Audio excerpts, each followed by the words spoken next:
Hello and welcome to episode 25 of the Crash and Ride podcast. I'm Patrick Ferguson. I'm your host. Today's guest is Sterling Roig. He was formerly the drummer of the James Hall Band. Before that, the House Levelers. He's a long-time friend, somebody I've known for a very, very long time. I recorded this interview some months ago in Rahway, New Jersey. It was very early in the podcast life, and I sat down with Sterling in his apartment just outside of New York City, and we chopped it up, man. If you're not familiar with the program, Crash and Ride is a long-form interview podcast where I talk to musicians who survived anxiety, depression, and addiction. My hope is that if we could have honest conversations among people who've suffered from these things, we could see our suffering and sadness mirrored in others, and maybe we could start to form a language and a place where we could have discussions to help ourselves and each other get better. As I've mentioned before, I'm a working musician. I play drums with the rock band 5/8 from Athens, Georgia for the last 9 months or so. I've been playing drums for the high-energy rock band from Tokyo, Japan, Pinky Doodle Poodle. I also play drums with Mike Mills, the bass player and keyboard player from the band REM. He's got a band with Bobby McDuffie, one of the world's premier concert violinists, and we're going out on tour with Chuck Leavell, the keyboard player from the Allman Brothers and Rolling Stones. I have some dates coming up for that I want to announce. Let's see. September 29th, Sunday, we're playing at Atlanta Symphony Hall in Atlanta, Georgia. September 30th, we're playing the James K. Polk Theater in Nashville, Tennessee. October 2nd, we're playing the Lyric Theater in Birmingham, Alabama. October 4th, we're playing the Lucas Theater for the Arts in Savannah, Georgia. And October 5th, we're playing the Miller Theater in Augusta, Georgia.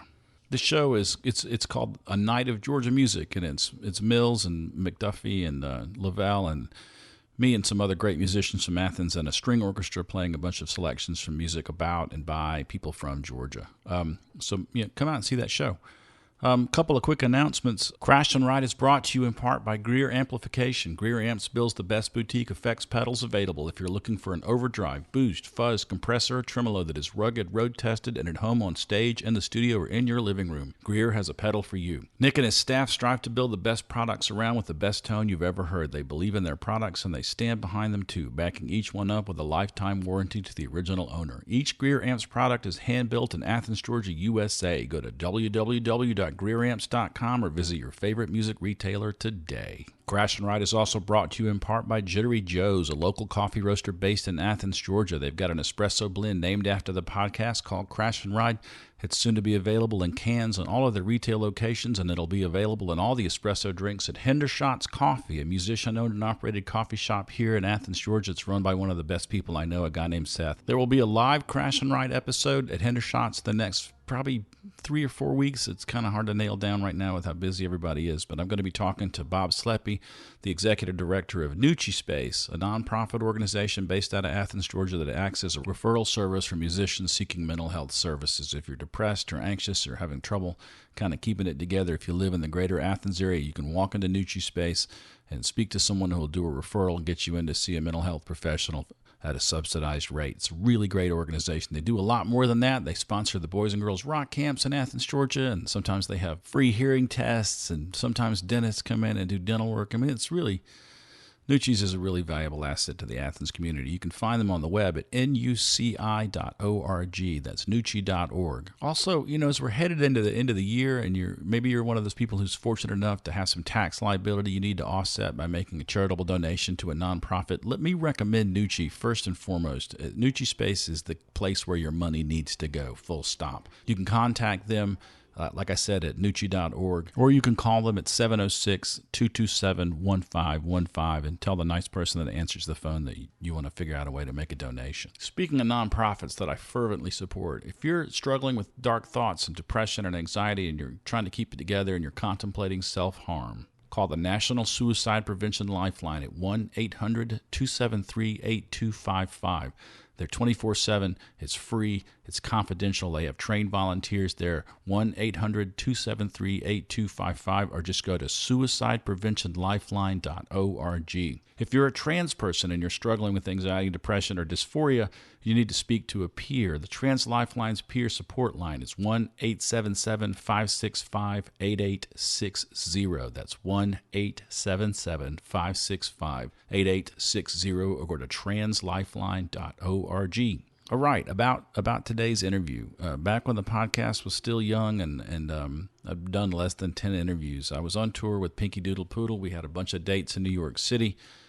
Sterling reached out to me and said, "Hey, I love this band and I miss you. I'd love for you to come crash at my place." And so we played a few shows in New York City when they had some days off, and we rolled out to Rahway, New Jersey, which is just outside of New York, and we stayed at Sterling's, and Sterling and I got to talking about it, and I thought, man, I would really like to talk to you for the podcast. Sterling was the drummer in the James Hall Band. They were signed to Geffen Records back in the day.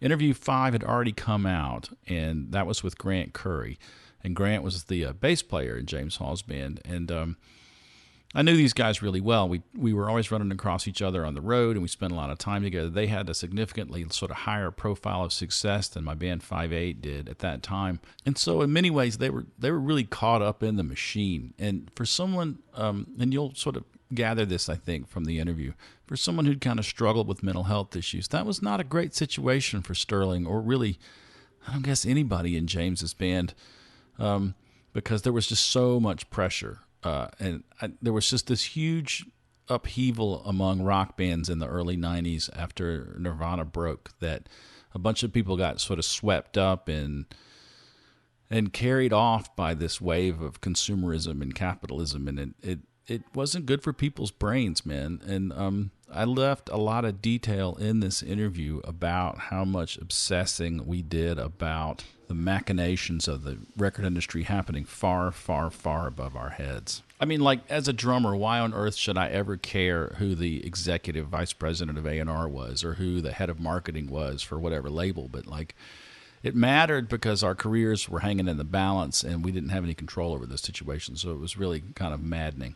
The reason this interview is kind of sat on the shelf for so many months is that Sterling and I talked for 4.5 hours, and so I had to chop a bunch of it down. I've split this episode into 2 parts. The second part will come out next week. It was due to the fact that there was just so much to talk about. Sterling was still pretty raw about a lot of stuff that was happening in his life at the time, and I just left a lot of that in and took a lot of other detail out that maybe wasn't so necessary. So I think it does paint a picture of just how toxic that time was for a lot of us. And that's the first part. The second part of the interview that comes out next week deals with basically 9/11 forward. Sterling was living in New York City when 9/11 happened and everything that happened after that. So it's a pretty full conversation. That said, let's jump into our interview with Sterling Roig.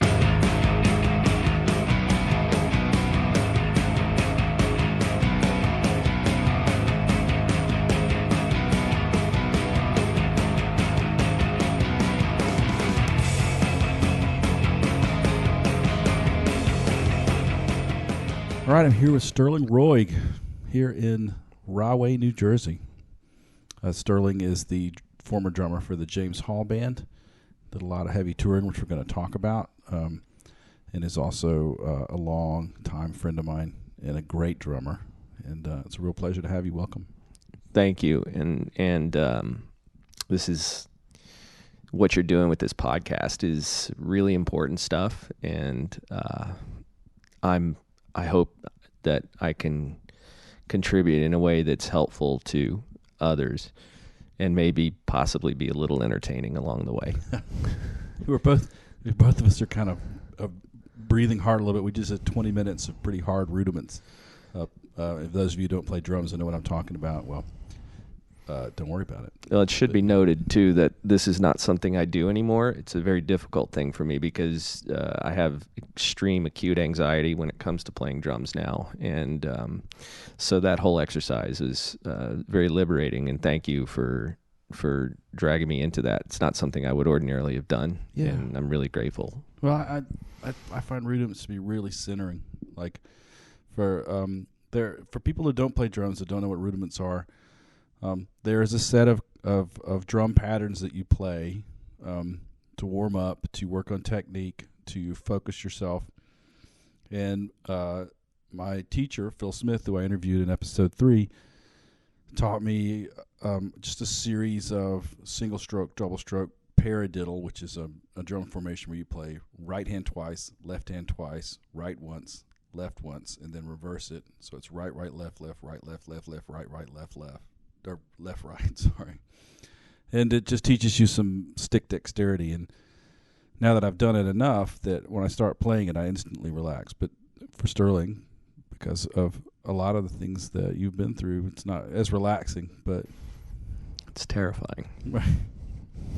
Well, we'll get into that, but I want to sort of establish kind of, who you are and how you got here. And you're from Houston originally, right? Born in Houston, moved to Baton Rouge, Louisiana when I was in the middle of 8th grade, and then moved to New Orleans in after my freshman year of high school. Mm-hmm.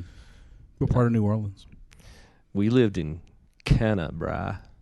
Kenner, like a suburb on the west side of New Orleans, right at the nexus of the lake and some god-awful carcinogenic canal. It separates Jefferson Parish from, I think that's St. Charles Parish to the west. It's a toxic nightmare that catches on fire, I'm sure. But we were right there, like in this subdivision that's right where that canal meets the lake. Scenic. Did you get into town much when you were like? I know that eventually the sort of entertainment district of New Orleans became your second home, but like you got there in high school, and you almost immediately got into a band. Yeah, well, I was in the high school band for sure. In fact, I chose my alma mater, Rummel High School, because of the music program. What was it called? Archbishop Rummel High School. It's in Metairie. Spell Rummel. Rummel, not with the O or the umlaut. Like, although, House Representative Steve Scalise went to my high school, so if it was people like him, it would be Rommel High School. Saying the quiet part loud. Yeah, but so I chose that high school because of the music program. And also it was less of a commute than it would have been to Brother Martin, which was the other high school I was looking at with a great music program and great drum teacher there named Marty Hurley. We had Ray Franson at Rummel, who was life-changing as far as drumming goes. And so I chose that, and then I got into a band called Voices of Winter that had, really good success playing it's the white privilege Chitlin circuit, which is the CYOs of suburban New Orleans, the Catholic Youth Organization halls, and all the kids coming out to see you. And, it was like I could really get used to this kind of adulation. When did you start playing music, though? I first started playing drums when I was in 6th grade, but I played guitar before that. That didn't work out very well. Right. I'm too impatient. Too much of a perfectionist, and at least with the drums, my parents figured that instead of breaking the guitar, he's gonna have a hard time breaking a kit of drums. Although I did try. So I think that there is a certain barrier to making a coherent sound with guitar, where your fingers aren't very strong because you're just a kid, and you can't press the wire, like this piece of wire down across this other piece of wire hard enough to make a chord that sounds like it might belong in the Beatles song you're trying to emulate. But with drums, man, you whack the snare drum, it sounds like a snare drum. Yeah, that was the thing. Like, this dude with his pipe and his goatee is trying to teach me Camptown Races. And I'm like, man, I want to play Helter Skelter. Oh, on guitar, you mean? Yeah, and like, so I could go ding, ding, ding, ding, ding, ding, ding, ding, ding, ding. This is bullshit. Little smart mouth kid like me is just like, this was actually before 6th grade. This would have been 4th or 5th grade. And I was just like, this is bullshit. Give me a kit of drums. Let me kick out the jams. Right. Were you an anxious kid? I was a little shit, man. I was, from 4th grade on, I was just like angry at everything. Yeah. You told me once when we talked about this before that your parents had sort of they would showcase your ability to they liked that you were demonstrably smart kid, but they kind of had a little performing monkey routine thing. They did. I mean, they and this is really not to their detriment. I think they think that they were trying to be indulgent and encouraging and confidence building in me, but when I remember as a kid, like, I could read at a third grade level in kindergarten, and I could recite every flag in the World Book. And I still to this day can go to the UN and tell you every flag, what country it is. I remember you telling me that. I thought about that when I was at the grocery store earlier. There's a grocery store here in Rahway where I'm visiting Sterling that the aisles are marked by flag. Yeah. I don't know the Honduran flag from the Nicaraguan flag. I'm embarrassed to admit. Light blue with the stars. Right. So I needed you, man. I almost called you. Like, which one? I know the Mexican flag, and I need beans. I need pinto beans. Right, so yeah. I went and found that one. It's a good one. It's Italy with the nice little eagle in the middle of it. Yep. Yeah. And they used to kind of parade me around, like, look at what he can do. And from that point on, I've realized in therapy that as encouraging as that seems to be, it sets a really high bar for attention and approval. Mm-hmm. And that's what that's kind of been the narrative after that, was just what counts as approval, what counts as validation. Right. And so trying to learn Camptown Races on a guitar with your 5th grade hands or 4th grade hands was not fast enough. No, and it wasn't giving me the outlet either, which I also needed. Like I played a lot of sports too, but because I felt like I had to be extraordinary, and I was playing on a team with other kids who were out there just having fun. This was not supposed to be fun for me. This was supposed to be serious business, life or fucking death, right? This is, are you a person or not? It doesn't sound like you had an opportunity to be a kid. Strangely enough, like, I was indulged to the teeth, though. Like, my parents let me do whatever I wanted as long as I stayed a good student. But that's not what I was trying to do. Right. I was trying to be there. Like, I was trying to constantly get their validation. Now, my dad, he wasn't he wasn't like the modern dad, like he's a very stoic, aloof. At that point, yeah. Now my parents were very young too. That's the other thing, is that my mom was 19 when I was born. My dad was 21. Wow. Something like that, 22. He had just turned 22. And so they were still figuring it out too, how to be adults, when they had 2 young kids. My younger sister is 2 years younger than me. And, my dad had a short temper and a big, big mouth. And my mom was he physical with that temper? Yeah. Not to the point where I'm carrying bruises, but certainly the point where I'm carrying scars. Yeah. But I know now that he was just doing his best as a young man as he could. He was feeling a lot of stress and pressure. He's just sort of trying to establish control. Absolutely, because I was hard to control. I'm sort of seeing a recurring theme with drummers and parents who hit, though. And I want to draw too straight a line between the two, because it sounds like I'm accusing every father or every drummer of being a brute, and that's not the case, clearly. But that's interesting. Yeah. So you get to high school outside of New Orleans, and you join a band that's doing stuff. Yeah. Voices of Winter was doing gigs and writing our own material. Teenagers. Right. We had a high bar. We set a high bar for ourselves. And it was looking really good until we all graduated from high school, and everybody's like, well, time for college. And that was it. There was pressure. 2 of the guys in that band, you told me, had first-generation immigrant fathers who were like, that's correct. Absolutely not. College is your only option. Yeah, it wasn't even a discussion for either of them. And it's just interesting to me, though, that one of them, I don't want to name names because I don't want to drag them in if they didn't want to be dragged into this, but, one of them went, moved to the upper Midwest and took the band name Voices of Winter with him, and had, in Columbus, Ohio, actually had a band going that was even bigger than Voices of Winter in New Orleans. And in his style of writing music, he was achieving things, and he kept just poking at the edge of doing it professionally, but he kept drawing himself back, because I think he had his dad's voice in his head saying, take the safe route. I came here from Greece to give you this life, and don't you dare fuck it up. Yeah, you know. And the other guy, his father was a German immigrant.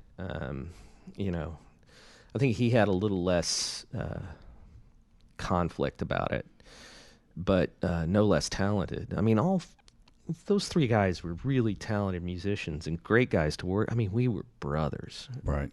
We had our own little crew, you know, and for kids growing up in the suburbs of New Orleans in the 70s and 80s, your music choices were not great.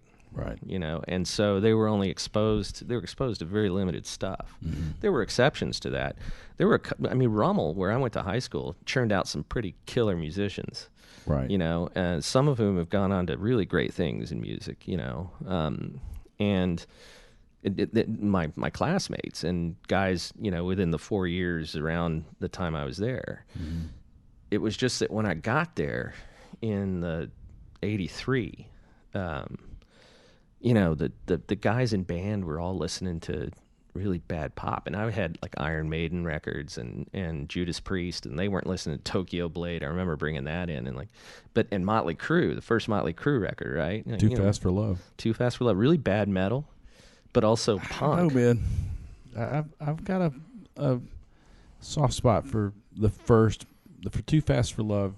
There was a point like 15 years ago where somebody played that, and I was like, if this came out like right now in Sub Pop, it would blow the world up.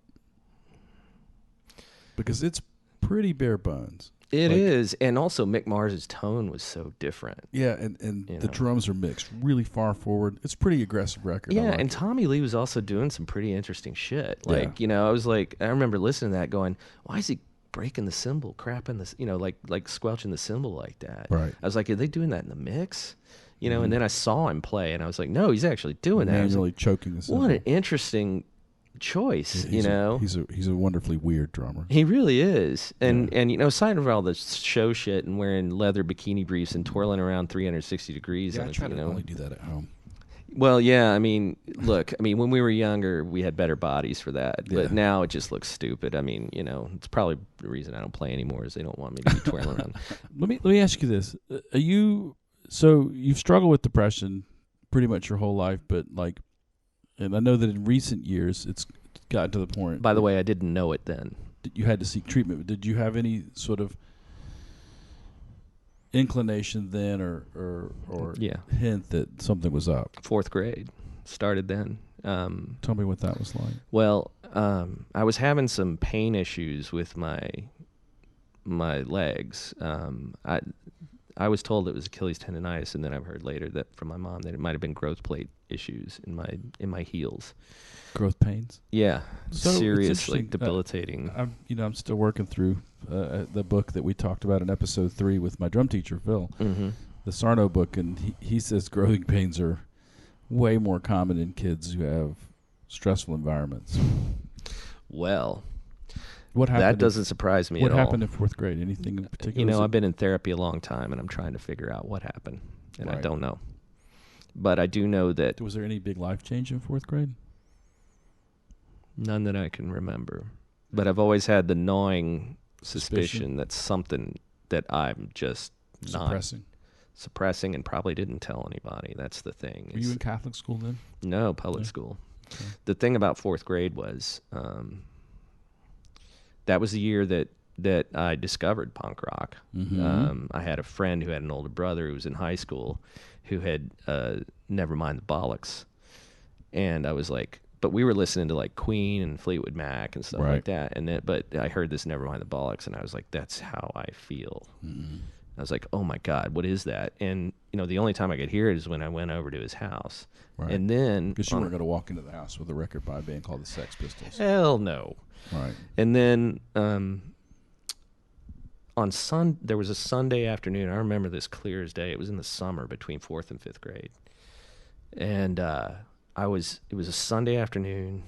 I was chilling in my bedroom, and I had a radio, and I used to spend a lot of time just going through the dial, you know, trying to pick up whatever weirdness, looking for weirdness mostly. It reminds me, have you heard the story about Charlie Parker walking off the train?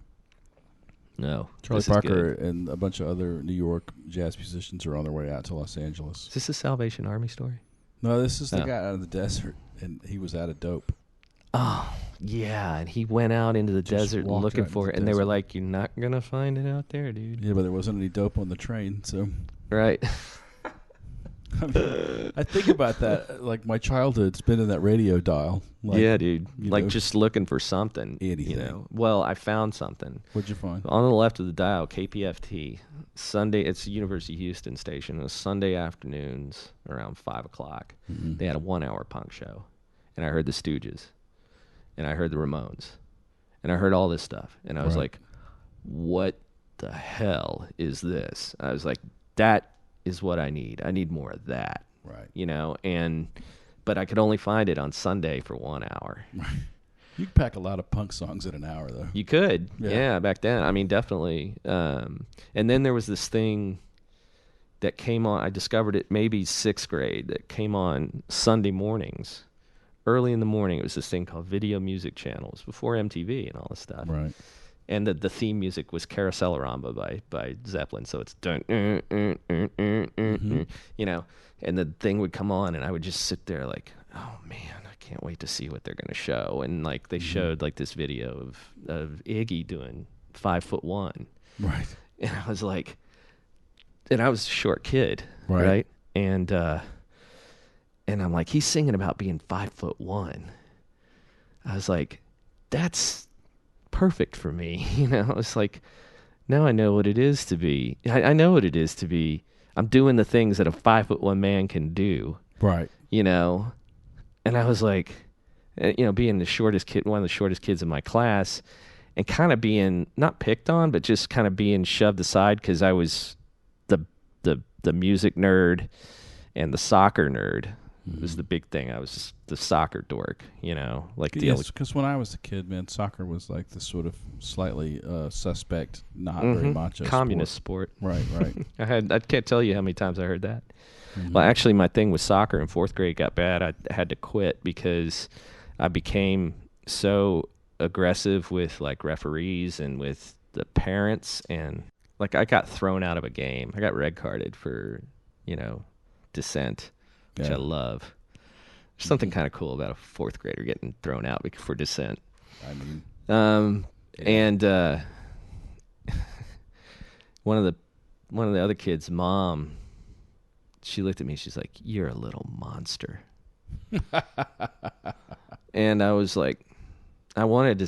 If I'd have had the vocabulary, I would have said, "Oh yeah, fuck you." right. You know, I would have had no compunction about saying that. Mm-hmm. But I didn't have the vocabulary at the time. I was just like so angry at something. Yeah, you know, and the punk rock, like discovering that, like I was like, well, you know, I loved the aggression of Zeppelin and the Who, you know, and I mean, there's a straight line from Communication Breakdown to Nevermind the Bollocks. damn straight there is. And if you're in denial of that, then you're just stuck in some sort of stylistic ghetto. Yeah, I agree with that. I mean, like, so, you know, hearing that, I was just like, I need more of this in my life. Right. You know, like, and then the Ramones were great because, like, my mom's a musician. Mm-hmm. She's a singer, and she plays guitar. But she was like the Linda Ronstadt of suburban Houston. She sang at everybody's wedding. Right. She sang backup, you know, like for this dude, and she had recorded at Gilly's studio, and she got kicked out by David Allan Coe and his band. Yeah, and you know, and she just had this voice that was just like perfect, you know, and I had the music in the background. The reason the Ramones kind of clicked with me is because my mom was a huge Beach Boys fan, and like there was something about them. It wasn't just because they're singing about Rockaway Beach, but there was something like the Rock and Roll High School record that's the Phil Spector. I think that's the first Phil Spector Ramones record, and there's a like wall of sound beach rock thing happening there. the song Rock and Roll High School is Right. You know, like for sure that is, you know, I Get Around for the punk generation. Right. You know, and like when I heard the Ramones, I was just kind of like, Yeah, I'm kind of. This is the This is thing. the thing. Yeah. It was actually the album Rocket to Russia, and seeing them in their leather jackets leaning against that wall. It's probably in Queens, Mm-hmm. and I was like, I want to be these guys. Hell yeah. And even the word punk resonated with me because I had parents calling me a monster. Right. And I was like, okay, well, I'm a punk then, like these other punks. Right. And, and I had plenty of anti-authoritarian shit in me, and I still do. But that comes from being raised Catholic and knowing from an early age that was just complete and utter bullshit. Mm-hmm. And also the hypocrisy of particularly of race. Right. Like these Christians and their racist attitudes toward people. Christians. It's like, you know what? These are supposed to be adults that I'm supposed to respect, admire, and emulate. Yeah, well, fuck you. I don't want to have anything to do with that shit from an early age, dude, even before 4th grade. And like just seeing and hearing all that, like just it added the anti-authoritarian part of me, and still to this day, I'm just like a healthy distaste and distrust of authority. Mm-hmm. And it's hard when you're that young. Yeah. So this is the mindset that you carry forward up to the point that your high school band breaks up and you start college at Tulane, right? Yeah, I went to Tulane and studied philosophy. Mm-hmm. And theater. I spent most of my time in the theater. My degree's in philosophy. Mm-hmm. I did not pay attention to that. I used that degree every day. Right. But most of my time was spent in the theater. Well, did you minor in theater? No. I just acted. Yeah. Acted out, acted up, and acted on stage. Are you playing music the whole time you were in high school? I mean, in college? Well, my freshman and sophomore year, no. Mm-hmm. But in the summer between my sophomore and junior year, I did a play called Teeth and Smiles at the end of my sophomore year, which is David Hare, and or is it David Rabe? There had been a band that had grown out of the improv troupe that was called Cliff Favre House Levelers. And Cliff Favre House Levelers were 3 dudes, one of whom played the percussionist, if you will. Right. Had a box of Lone Star beer bottles that he had strapped a tambourine to the top, and he taped a tambourine to his left foot. So he's keeping hi-hat time by tapping his left foot with a tambourine strapped to it. He's beating the side of the Lone Star beer bottle box with a pink yard flamingo, like holding it by the head and using it, and then keeping snare drum time with a drumstick on the tambourine that's strapped to the top of the beer bottle box. Very Chickasaw Mud Puppies in a way. Yeah. I'm a little troubled by the fact that he's in New Orleans and he's using Lone Star instead of Dixie. Well, there was cognitive dissonance but that's kind of built into the whole thing because it was an improvisational based. That was improvised. That was the only thing around, so that's what he took and he ran with it. Got it. His name. I shouldn't bring in their names because they didn't sign a waiver here. But that guy actually that summer had graduated from Tulane and had moved back up north, and so the other 2 guys in the band needed a new drummer, someone to hit beer bottles, right? And they had seen me, and one of the guys was in the band in Teeth and Smiles, and so they contacted me over the summer and said, "Hey, you want to do this band we got called Cliff Favre House Levelers?" Mm-hmm. And I was like, "Sure, sounds great. What is it?" And they sent me a tape, and I was like, "This is like madness." It was just like kind of Dead Milkmen-ish stuff. It was all acoustic guitar and acoustic bass, so it was a Violent Femmes kind of thing going on too. And did you play the sort of makeshift improv drum kit? I did at first. Did you know that I did that in a band? No. I was in La Brea Stompers. And when I first joined the Stompers with Jim Stacy as the singer, the percussion was brushes on an old mailbox with a 57. I saw you guys. Drop down in it. Yeah. I had forgotten that was you, though. Yep. Well, I was not the original drummer, and I was not the last drummer. Thank God. Thank God I didn't forget that, because that would have been really bad. That was the drum. I was drummer in that band until... What years was that? Oh, man. I moved to Athens in 1989, and Jim Stacy and I had been at Governor's Honors together. We had this performance, I think what we would now call a performance group, more than a band that was La Brea Stompers. They wrote songs. No, that's right. Yeah, I mean, Right. the House Levelers. Well, at the point before we changed our name to just House Levelers, when it was Cliff Favre House, we got Cliff Favre House Levelers was actually a real house leveling company in Lower Alabama, right, where one of the guys is from. And he found a hat on the side of the road, and so that became the band name. It was a trucker hat. It said Cliff Favre House Levelers. That became the name of the band, and then when the band started getting some success and notoriety in the Southeast, we got a cease and desist from the real Cliff Favre. And right, so and the funny thing is that we never put it together that we thought they would level houses, like break them down. Right. But that's 2 L's. That's actually 3 L's. The first L and the 2 in the middle. Right. But they were with the 1 L in the middle, which means they were jacks and braces. Yeah, exactly. Yeah. They were mud jacking and actually leveling foundations, which isn't very poetic. It's actually kind of nice in engineering, but we liked the idea of knocking down houses. As many times as I've heard the name House Levelers, as we've talked about it, and back when I've heard of you guys before you were in James's band, I always pictured like a flattened house. So, well, that's what we tried to do. Right. Most of the time, that was the goal. I mean, we had a song called the theme from Cliff Favre House Levelers theme song, right? Which is like Department of Redundancy Department, right? And it's all about if you've got a problem, we'll knock it down, right? It's like, well, we misspelled that. So how many years were you in the House Levelers? Well, so the House Levelers, like, we started. Well, it had started. I joined in '88, and for the rest of college, like it was just, let's just get college done because this is happening. Right.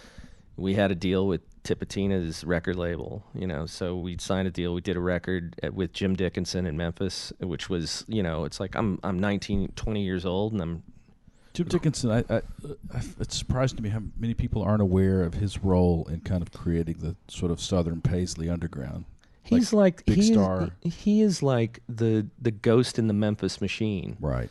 Like even for Stax, like he was important to those folks too. Tell me about that because I don't know about that relationship. Well, yeah, because like instrumentally, like hooking musicians up with those artists. Like Jim sort of acting as an informal. Yeah, like director, A&R guy. Yeah, exactly. And like, I mean, of course, he was essential to. Involved with Muscle Shoals, involved with with the Stones and Jerry Lee Lewis and Big Star, of course, is what he's mostly known for. But like that dude had his hands in everything. And then after that, like the punk stuff that was coming, like Tav Falco and Alex post Big Star, like his life journey was. I mean, I was more than happy to just sit in the control room with that dude. I never met Jim Dickinson, but I have to tell you that I watched an interview with him once that changed my life, where he was saying, you got to just be in the studio. Like, you don't like these kids who like graduate from recording school and send out 500 resumes and then wait for someone to call are making a huge mistake by not just go make a record. Go be there. Yeah, do it. That day, like I saw that interview on YouTube. I watched a bunch of interviews with him, and I'm trying to condense this now because this is my interview, but it's okay. One of the things he said was just be there, right? Yeah. And so later that day, I thought, I'm going down to the studio, and I pulled into the parking lot of Studio 1093, which was a brand new studio in Athens at that time, and as I was pulling in, the owner came out the door, Jim Hawkins, who is famous for having recorded a bunch of Allman Brothers stuff. Yeah. Was the actual engineer on Live at Fillmore East. Came running out of the door of the studio, and as I was pulling in, and he said, "Oh, Patrick, hey, do you have any drumsticks?" And I said, "I've got my stick bag in my car." He said, "We got a session with no drumsticks." There are no accidents, dude. And I took my stick bag inside and handed them to the former house drummer from Capricorn, and because they were doing some Capricorn reunion sessions at the studio that day, and they'd gotten a kit, and they'd gotten cymbals, and they'd gotten bass and bass amp and guitar amps, and no one thought to bring drumsticks. And I worked there from then on. Like I got a job that day. It's fantastic, man. But the other thing I remember is watching an interview with Jim Dickinson, and it almost seemed like he was free associating on he was at his home, which wasn't in Memphis at that point. No, it was in northern Mississippi. Right. Yeah. And he was just spieling, Mike Watt style. That was Jim. And he seemed like he was maybe on drugs, but not debilitated, but just like... Let me tell you something. Either that or his mind moves so quickly and so intuitively as opposed to rationally that like it just seemed like he was on drugs. So the reason Jim took us on, well, first thing regarding the drugs, like Jim smoked a prodigious amount of weed. Like, Right. I mean, like, so they, Don Smith, who was his house engineer, not the Don Smith that's won all the Grammys, but a different Don Smith. Don got to the studio early. And the one thing is that Jim kept regular hours. Now, the replacements didn't keep regular hours, but Jim did. So when they did Pleased to Meet Me, the stories of those sessions are outrageous. Right.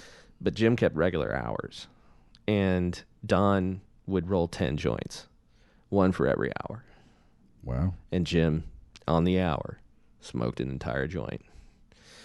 And he was in a state of just real intense listening, but being in the moment. Right.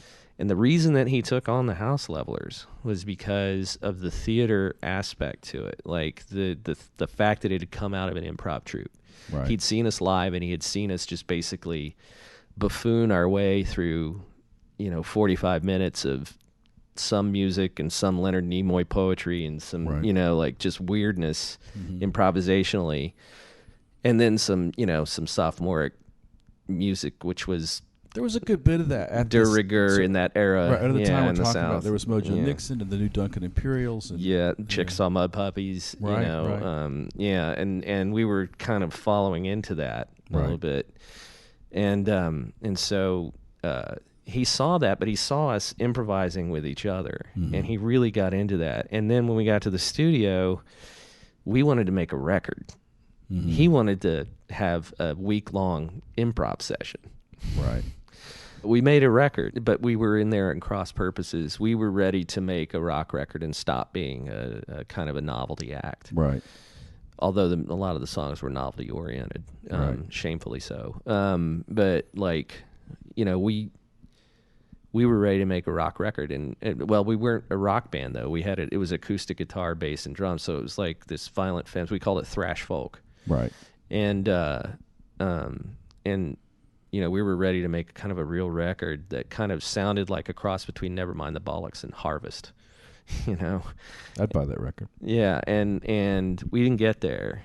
That's a shame. Well, it wasn't a shame because the lessons I learned from Jim Dickinson being there with the week that we recorded with him, like being with that man was the stories that he told. Yeah.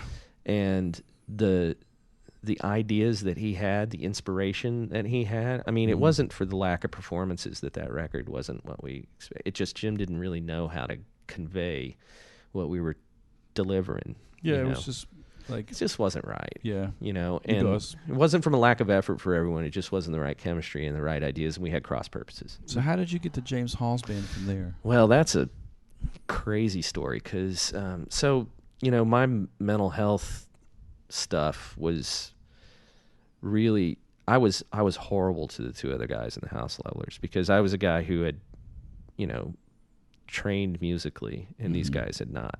Right. And I was like, well, if we're going to do this professionally, everybody's got to raise their game. It was very un-punk rock. Right. It was very, we're not very good and we need to be better, and you need to be better now. Right. And that pressure, it was just, I think about that time, I'm embarrassed because I was not good to them, and You were a monster. I was a monster, and I drank too, and it's like we would drink a lot. And A rock band in the 90s? well, the thing about it was late 80s, but in the 90s. But no, the thing about it was I think we all had anxiety about, like, a lot of those shows in the South, like playing the frat party circuit, Right. getting paid a lot of money, but they want to hear Right. covers, and we hated doing that, but we felt like we had to do it anyway, and we Right. hated it, and we just like had to drink ourselves into a stupor to find a place in our minds where that was somehow rational. we just drank so much to get to a place where we could live with ourselves for doing that kind of shit. And we also drank a lot because I was making everybody miserable with my expectations that were completely irrational, unrealistic, and nonsensical. Right. There's no these guys don't have to be, he doesn't have to be Eddie Van Halen on an acoustic guitar. He doesn't have to be, Chris Squire on bass. And I don't have to be John Bonham. We can just be who we are, and that's good enough. But I wasn't mature enough to see that then. And How old are you at this point? 20, 21, 22. Yeah. I mean, it was kids, And I also felt I put a lot of pressure on myself because I'm thinking, well, the Beatles were already number one by the time they were in their early 20s. So, yeah, and that's not an exaggeration. I was like, I'm gonna be a Beatle.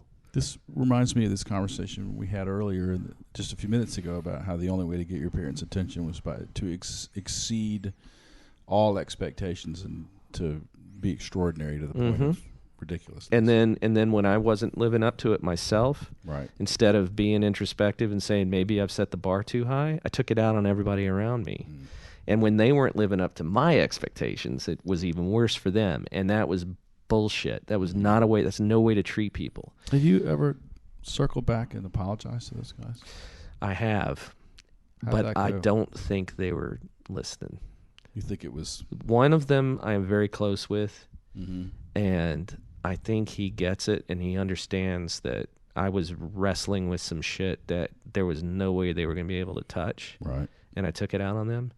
The other one, last time I saw him was in New York, and he was playing a gig, and we got into the same routine where I was kind of like, it'd be great is if you did something a little more like John Spencer with your music. And he was like, why the fuck do you have to tell me how to do my shit all the time? You've been doing that for 20 years. And it's like, fuck, that's the wrong thing to say to this man who's really out there doing it, and you're not, and you need to respect what he's doing and be there for your friend. Right. Instead of, he didn't ask for your opinion, but you volunteered it, and it was vicious.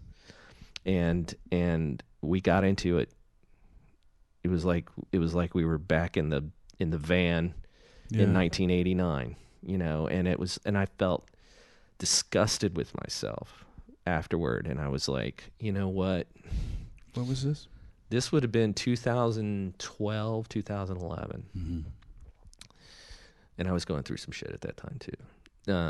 That it's not an excuse. It's never an excuse to treat people like that. But I've done so much of it over the years. And I don't think. It was funny. We were joking because the Rolling Stones canceled a Jazz Fest, and then Fleetwood Mac had to cancel. The Replacement had to cancel too, and I had jokingly should have called the Replacements after that. That would have been brilliant. Yeah, but I jokingly suggested a House Levelers reunion to take Fleetwood Mac's spot. Because that's what New Orleans has been waiting for. And then we kind of said, I was like, well, right now as it exists, I live in the upper Northeast. One of the guys lives in the extreme Northwest, and the other one lives in the South. It's like that's about as far apart as we need to be from each other to keep killing each other again, based on the I was like, so what they could do is just like put us together and have a handler. It would have become a very Rolling Stone size entourage just to put the three of us together in a room and to get us on stage. And if we made it through the 45 minutes, just send us on planes to keep us away from each other based on our previous kind of interactions with one another, where it all ends in fistfights and tears. I was going to say, I'm guessing that the House Levelers didn't end well. Well, I was. There was a mutual agreement that I would leave the band after the record came out, before the tour. And the one that you made with Dickinson. Yeah. And what's the record called? No Definitions. Mm-hmm. And it did eventually come out. It did come out. I was in the band for a while after it came out, but when they hit the road to support it, I was out, and that's a good thing. I have a really hard time with being replaced. How are you with it? Awful. Yeah, it really hurts. I'm still, because I kick myself all the time for knowing that it's my own goddamn fault. I went through extreme period of self-loathing and alcohol. Right. And, I cried it out. And then it was like I white-knuckled through it, and I was like, all right, well, I need to find something else to distract myself from it. So we're getting to where James comes in. So are you living in New Orleans? Living in New Orleans, and Out of school. Delivering pizzas. I was living on Magazine Street and just kind of figuring out what I was going to do. And there was this band, Burn Version. Right, yeah, great fucking band. Yeah. Oh my God. I haven't heard that name in a long time, but I saw them a couple of times and had my mind blown. Oh, they were so good. Who was in that band? Do you remember? Well, yeah. I mean, James Marler was the singer and bass player. Bob Warner was the guitar player. Jim Marley, Shackner, as we call Warner, and then Mark Brill was the drummer. Mark later played with James Hall when I was out of James Hall for a while for being an asshole, which we'll get to. I was living on Magazine Street, and Burn Version were like this amazing band that didn't have an idea what to do. And I'd been in the House Levelers, so obviously I am the know-it-all of music, right? You went to Memphis to make a record, man. I did. Now you're the expert. Yeah, exactly. So I told him, I was like, I'll kind of manage you, whatever. And I was like, I was terrible as a manager. I mean, like, I didn't do shit.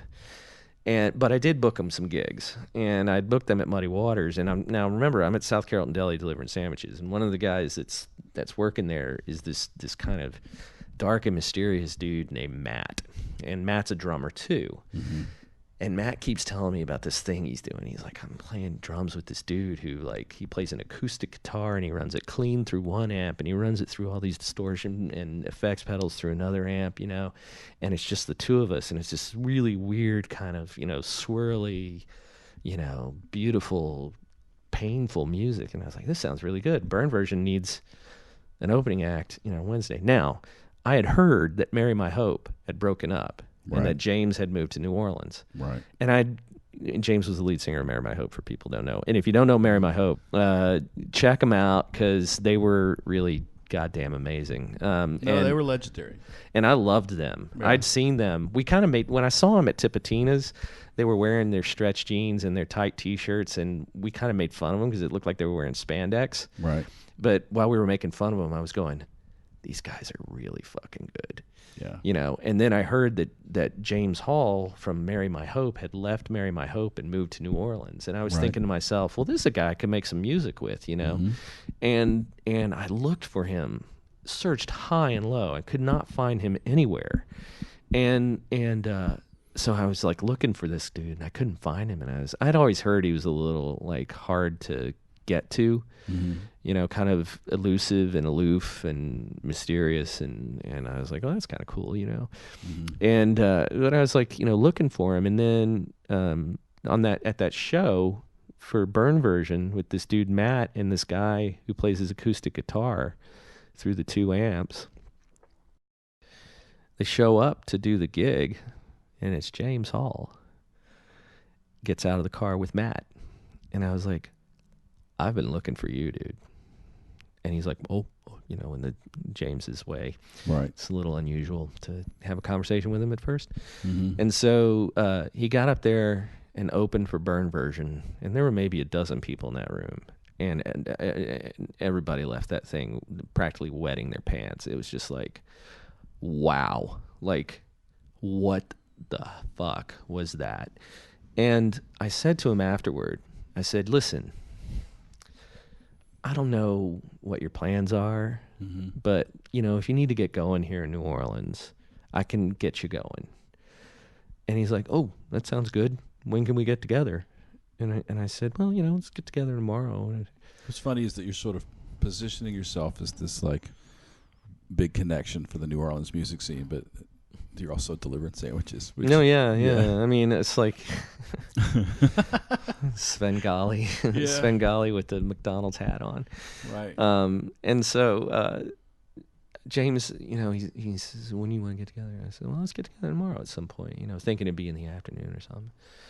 And so, with Burn Version, the gig goes great, and we party it up afterward and everything. And the next morning, like at 9 a.m, my phone rings. And James is up and ready to talk. Right. And I'm like, oh, well, okay, sure, man. He's like, well, well, let's get together, like now. And I was like, okay, where do you live? And he's like, he asked me, he said, well, where do you live? I'll come over. And I was like, I'm 5227 and a half Magazine Street. He's like, where's that? And I said, that's between Belcastle and Dufasset on Magazine Street. He's like, oh, okay, well, I'll be right over. And he lived right around the corner. Man, you barely had time to blow your nose. 100 steps away. Yeah. For all this time. Right. And he was right around the corner. And you couldn't find him. Couldn't find him. That's amazing. And so he came over, and he brought over all this, this demo that he had done, which was okay, great, and all this stuff from Marry My Hope, these press kits and all this stuff. And I was like, yeah, I know all this, but what do you want to do? What are you going to do? He didn't really know. He was still kind of feeling it. He was really influenced at that point by Japan. Oh, man. And and like kind of David Sylvian. Sylvian. Ryuichi Sakamoto. Yeah, and also, really feeling his oats with more chaotic things like Birthday Party. And so he was kind of, James is a musical polymath. I mean, that guy can take in anything, absorb it, process it, and make it part of what he does. Right. And he can also imitate it really well because he's that good of a musician. Like anything, he can do anything. Right. And so he had a drummer. And he had, I can use Grant and Lynn's name because they've been referenced in this podcast. But he didn't, it was just the two of them. And then he had mentioned that there was a guitar player in Atlanta named Lynn, who was interested in coming to play. And that's Lynn Wright. And Lynn came to New Orleans shortly thereafter. And it was just the three of them. And then I had booked them at the RC Bridge Lounge. And Grant Curry comes into our lives at this point. And we're at the gig, and Grant... Episode 5. Yeah, episode 5.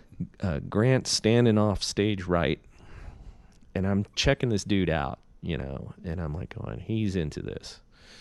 I was like, so we got a fan, I was like, that's good. Because everybody else in the room is just like, what the hell's going on up there on stage? New Orleans is not ready for this. Right. But Grant was keyed in. Right. And then after the set was over, I saw Grant go up to James and talk to him. And then James came over to me and I said, so, well, how was that? And he said, oh, it's a bass player. You might want to play with me. And I was like, amazing. Do you want a bass player? I was like, what are you doing? He's like, yeah, I think I need a bass player. I was like, okay, well, let's check him out, So James took it from there, brought Grant in, and Matt was still playing drums. But when Grant got in, James was like, no, I need a drummer. Because Matt was a great timekeeper and a great guy to be back there just to provide. I just got to tell you, I don't know if you remembered, those are exactly Grant's words from the 5th episode. Oh, is that what he said? He said, I saw James with this other drummer. I was like, who was that? He's like, I don't remember. He was just keeping time. Well, Matt was critical, though, because, he gave James the launch pad. Just sat there, stayed out of the way, and let James do his thing. Grant came on board, and James immediately was like, I need a drummer. Right. And I said, well, I'm kind of managing you, but I'll sit in until we find somebody. But as soon as we got in the rehearsal space together, the four of us, that was it. That was really good sex on the first date. Like now it's a band. Yeah. And it clicked immediately. And it felt like I saw James just go from being a little more just, emotive in a very elegant Dionysian, more Apollonian kind of way, to transforming into that Dionysian jitterbug that he became, in the rehearsal space. Something about the three of us behind him freed him up to become this other thing. He was just spontaneously, he was performing in the space, and he wasn't even trying, it just came. And then I remember us kind of being buckle ups. Right. Here it comes. Here we go. Yeah. And so you guys were excited about this from the very first rehearsal. Oh my God. it just felt so right. I mean, it just felt like and it picked up pretty quick. Mary My Hope had gotten some like label attention, and so the fact that James had put together a band in New Orleans did not escape the notice of the industry at large. Yeah, there became a little bit of an arms race, you know. Right. And I know James won't admit it, but he's a competitive dude, and he knows what's going on. Yeah. And his whole deal was, I'm gonna bury that. You know, I'm gonna put that in my past, and I'm gonna make it go away for good. I'm no longer going to be the guy from Mary My Hope. You damn right. Right. You damn right. And so I booked some shows. I booked us at Sluggo's in Pensacola. I booked us at the Nick, and I booked us at the Point on Easter Sunday. It was the night after Deacon Lunchbox passed, and also Robert, the bass player. Yeah.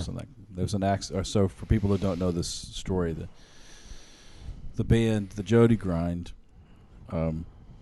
was more of a loose collection of. I mean, there was definitely a band at the core of it, but there were other people around the Jody Grind. Atlanta-based band, Kelly Hogan, who is absolutely brilliant. Oh yeah, I had to talk to her. Oh my God, I mean, she's so great. she's tremendous. She's done some time as Nico Case's backup singer since more brilliance, right?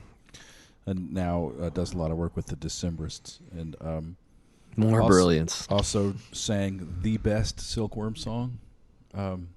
Off of Italian Platinum. There's a song. Yeah, you're spinning the hits, man. All these bands are name checking are just like incredible. I guess it's no coincidence she's involved in all of them because she's amazing. Kelly is absolutely one of the most expressive and evocative singers I've ever seen. Yep.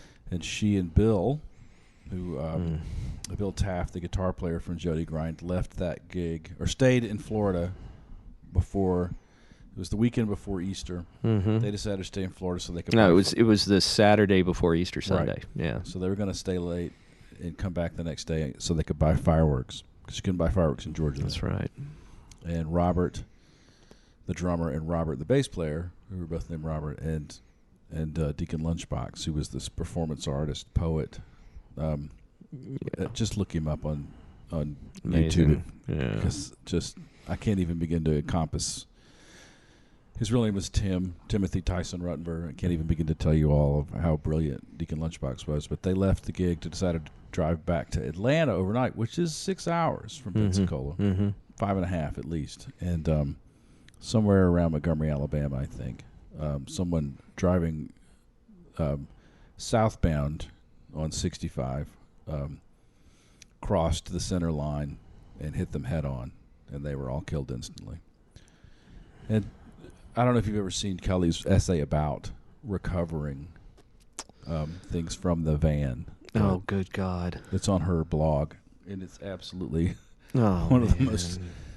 It is one of the saddest things I've ever read, but I mean, it's worth reading because I think people fail to understand like what it's like to tour in a van and what the hazards are, and that really brings it home. Yeah. So we played that gig at the Point. Mm-hmm. Not to. I'm sorry, I didn't want to take the air away from. No. I mean, that was so you guys played that Easter. Yeah, we did. The next day, it was heavy, but the Point was packed, and everybody was there to see what James was going to do, and we just we destroyed it. And in the audience that night was a guy named Frank O'Connell, and Frank was a kind of an Atlanta mover and shaker. And, I remember Frank. And Frank came. And it come to James and said, you need management. And James was like, yeah. I mean, I was managing the band, but by that point, I was like, I can't be your drummer and your manager at the same time. That's crazy, Yeah. And then so he booked us at the Claremont Lounge. Oh yeah. Hell yeah. And when we came back and played the Claremont Lounge, Amy Ray from the Indigo Girls was in the audience. Mm-hmm. And among other luminaries. Amy, I don't think people realize how much work she did behind the scenes to help so many Atlanta bands. Yeah, and Amy saw the band, and she's like, I think I want to do a record with you. And James was, well, hell yeah, and. Frank was handling it, and I was starting to feel it, rock and roll. Some substances and drinking, not reading the room very well with the other guys because Grant was sober, Lynn was struggling, and James was not. James was on a mission, and he wasn't going to let any of that shit get in the way. But I wasn't reading it, and we had booked some more shows. We had played again in Pensacola, and we were on the way back. And something happened that night where I was loaded, and I probably yelled at Lynn because I was really hard on Lynn for the same reasons I was hard on the guys in the House Levelers. Because Lynn was a young guitar player learning how to play, and I was accomplished drummer. And we are not in some little shithouse indie band. We're gonna be the Spiders from Mars, dude. And you better fucking get your shit together and get on board. Who the fuck am I to say that shit in James's band, right? But I did. That's the role you took. But that's what I did, Because my own personal anxiety. Again, got to do something really extraordinary to get some approval here, So we're going for the whole enchilada here, And I'm not letting some young learning guitar player get in the way of me doing that thing with these dudes. And I was terrible to Lynn. Fast forward, Lynn Wright, as a composer, as a performer, as a player, as a sensitive soul and a badass motherfucking man, that guy is 10 times the musician I am. He's still working. He lives in Brooklyn, right? Yeah. Ballroom Dance is Dead is the thing he does with Grant. Yeah, and he's got other stuff too. Yeah, he just did this thing, an interpretive dance piece, 80-minute piece called Tilt. It was an interpretive dance piece of Don Quixote. Wow. Lynn wrote the music. Staggering, brilliant, perfect, sensitive. The whole thing was just like, it was just marvelous and super high level stuff. Now I go see a lot of high level music. I can't perform that way anymore because I just can't do it. But I go see some real high wire acts as far as music goes.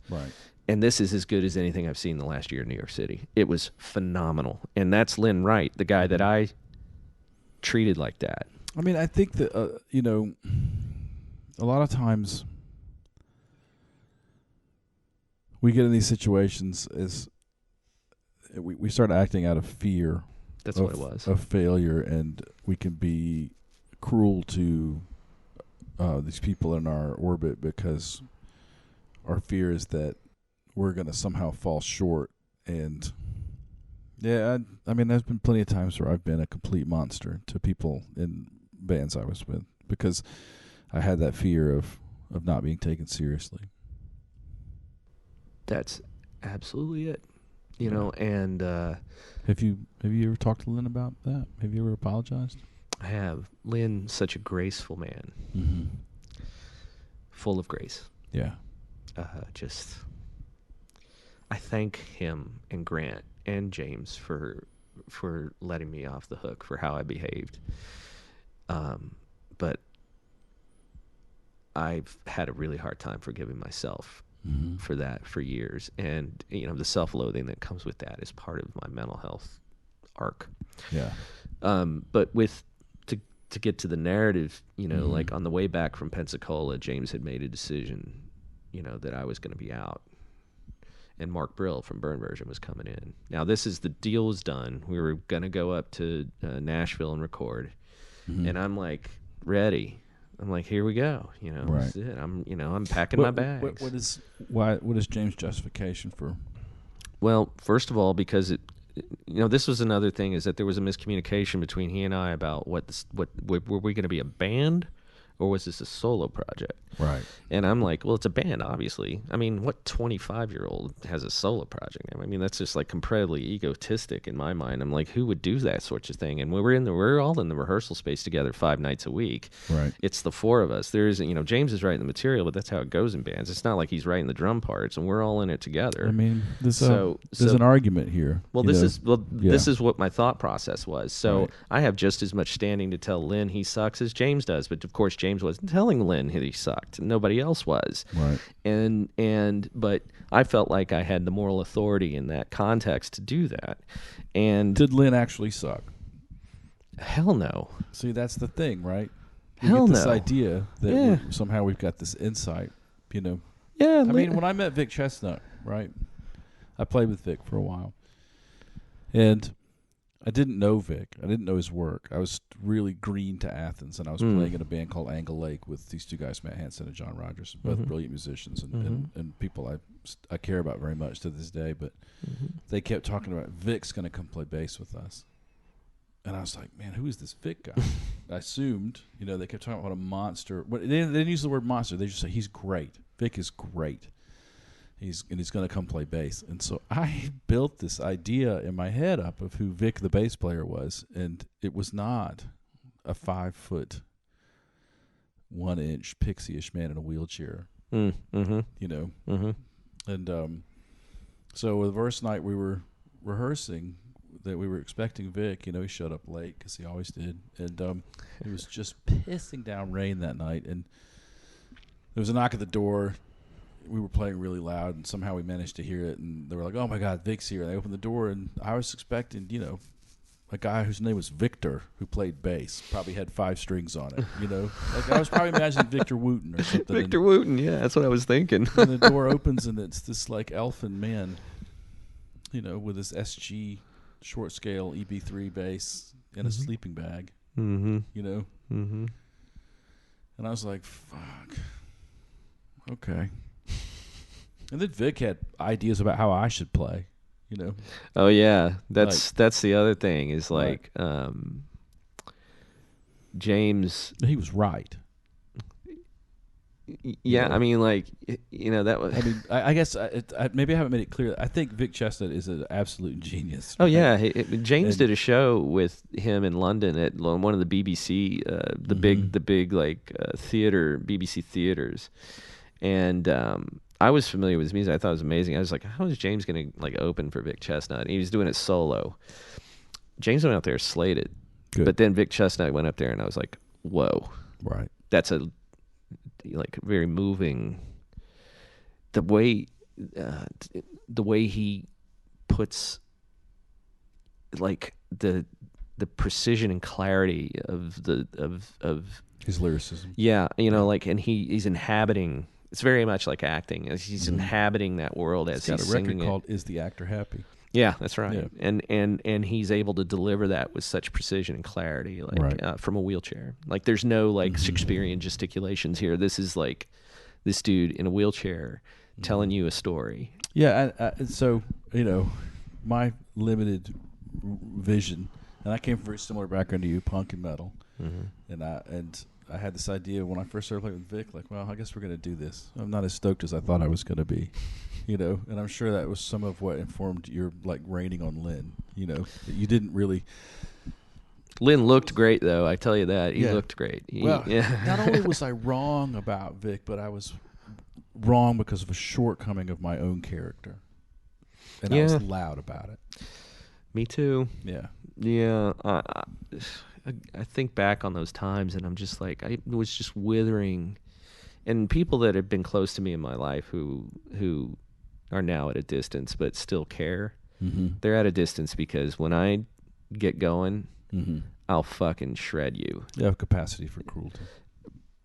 An outrageous capacity for cruelty. Right. Now, over the last 6 or 7 years, through more therapy and a hospitalization, and I've found what that's about. What is that about?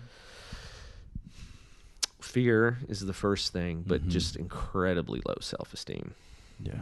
Like, well, all of my mistrust of the situation with playing with Vic and other situations where I've been the guy on his fucking high horse in a band about other people's musical ability was about fear. Mm-hmm. About fear of not being taken seriously. Well, the withering criticism, like the using the words, like being a trained actor and knowing how to use words in a way that can really push people's buttons, is deliberate. It was so hateful and deliberately cruel to break him down to where I could make him be what I wanted him to be. Right, and this is what got you kicked out of the band. Yeah, I got kicked out, and you know, James came over. Like we drove home that night. We from Pensacola, and you know, I went to my apartment. And the next morning, once again, this is James. First thing in the morning, rooster crows, and we're gonna get the work done. And he came over and he let me go, and I was devastated and shocked. Right, which is bizarre. Now I just remember being like, "Well, wait a minute, what does Grant say?" You know, and they're like, "We're all on the same page that this is the right thing to do." That's gotta hurt. Oh, it was awful. Yeah, and you know, that led to some pretty dark stuff. And how long were you out?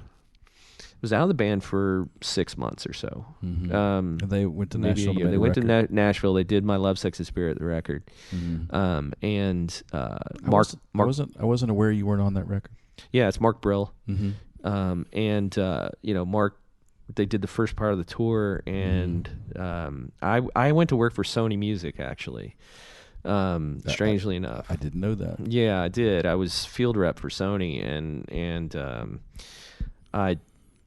when I was doing that, like Rich Levy, you know, from Atlanta, Rich came I haven't seen that guy in forever. Oh, I love that guy. And he came to New Orleans. He had begun booking James, and he came to New Orleans, and we were hanging out. I remember we went to see and I remember that tour. Depeche Mode. Right. Yeah, they were opening for Depeche Mode. And afterward, we were hanging out with this guy in the French Quarter. That was the night the cops robbed me. Got robbed by cops with 2 guys from Sony in the back of my car, which is hilarious. So Levy is there, and he comes downstairs at the Dungeon. We were at the Dungeon, the French Quarter, which is a bar I never fucking went to. I never hung out in the Quarter, but these guys wanted to go see the Quarter. So it's like, you know, record company rep, you know, you got to show them around. Right. So we're in there, and Levy comes up, and he says, "Hey, Sterling, I'm Rich. I booked James Hall." And I looked at him and said, "That's funny. I'm James Hall's drummer." And he looked at me and he said, "I think you may be right." And I was like, "Huh?" I was just joking. And he says, "Yeah, it's not really working out with Mark." And I was like, "Well, you tell James that I'm ready." And Rich got the message back, but also it wasn't working out with Mark, and Grant had stood up and said, "Sterling." Right. And I know Lynn must have been fucking terrified.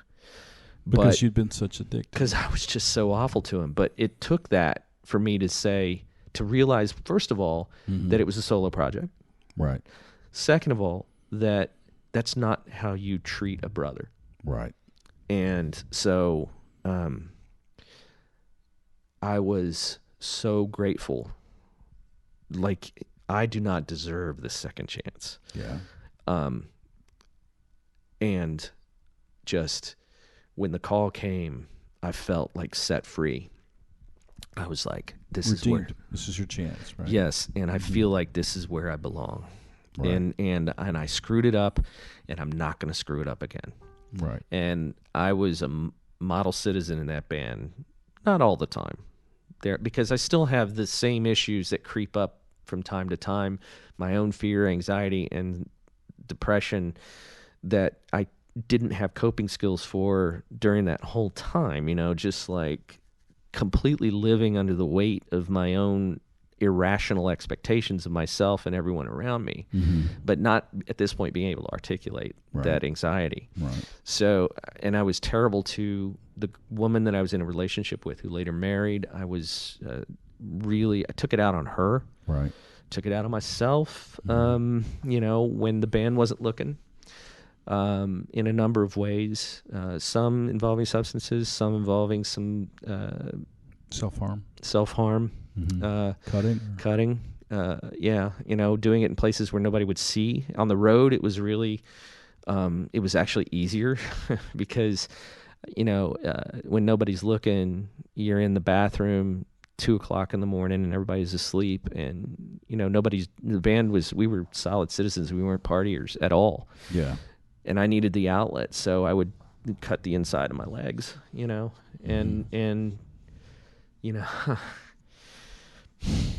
it's just trying to just get rid of the weight of all of this, unrealistic, irrational standard that you set for yourself. Yeah. That you're never going to meet because you have this low self-esteem. Completely impossible to meet. Right. And so, the cutting, I was able to keep it from everyone for a very long time. The substances were just like once in a while when we had a night off and, you could find it. But generally kept it from those guys. There would be drinking from time to time on nights off, and they kind of saw that as a way to cut loose when we had time. So the first James Hall record is out at this point. Yeah, and then we're out on the road, and then the train starts. Right, you got to England. Yeah, well, to do the Rage tour. Well, that actually. So before that, we're touring this indie record, and by the time who put out that. Damon, that was Amy Ray's label. Amy Ray's label. Yeah. So by the time, Mark was let go, they came back, we did some rehearsals, and then we were back on the road immediately, you know. And so we're back out there, we're making our way to the West, and Frank was saying, hey, there's a little bit of a buzz. Right. And we were like, well, cool. And, and I'm kind of like at this point just keeping my head low and just like, I was like, I know it's going to happen, but we're just going to keep, we're not going to get our hopes up. So we were heading west, and we played Austin, and we played with No Good Boyo. Remember those dudes? Oh, man, I love those guys. Yeah, they were so great, right? Yeah. And I remember writing in my journal, it's like, we just had a really good gig with No Good Boyo, and something's happening, but I don't know what it is. I was like, something's happening, I don't know what it is, And then by the time we got to Tucson, a funny No Good Boy story I'm going to tell you really fast. Yeah, do it. So those guys were full of good stories. We played with them in Austin, and they said we could come stay at their house. And 5'8", also not big partiers at that point. Yeah.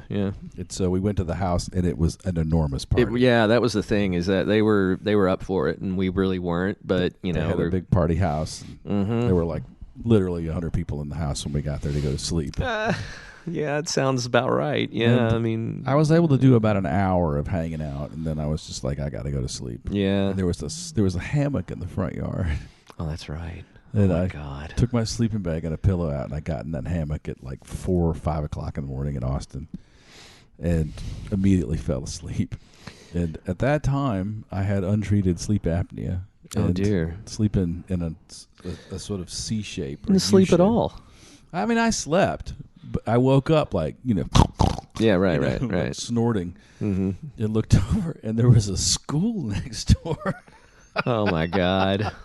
And there was this like quartet of little boys like staring at me. That's awesome. I was like, "Fuck off!" I didn't say that because I didn't want to. Yeah, I didn't want to talk to the police about it. But that's right. Yeah. I was just like, oh God, I gotta go. It's blazing hot because it's Austin. It's summertime. Austin. Yeah, right. I know. Oh man. Anyway, So we, and by the time we got to Tucson, we get to Tucson, and the first record company representative comes out, and by the time somebody came all the way out to Tucson. Yeah, they came to Tucson, and she told us, she said, right, by the time you get to LA, she's like, I'm here because when you get to LA, everybody's waiting for you. Right. And we were like, Tom Petty and the Heartbreakers stopped in Tucson too. Oh yeah? Yeah. I don't know if you've seen the Tom Petty movie, but there was a holdover where they had a moment before they hit they splashed down into LA. But that's no shit. So we did. We got to LA and we played the Whiskey, and there were a few people in the audience, and they were all from the industry. We found out later. It's like, everybody in that room was in the industry. And then we went up the coast, and we were coming back down, And You Frank. went to like Sacramento or something. Well, we went all the way up to Seattle. Okay. We played all the way up the coast, and by the time we were making our way back down to LA, like we had done the gigs in LA.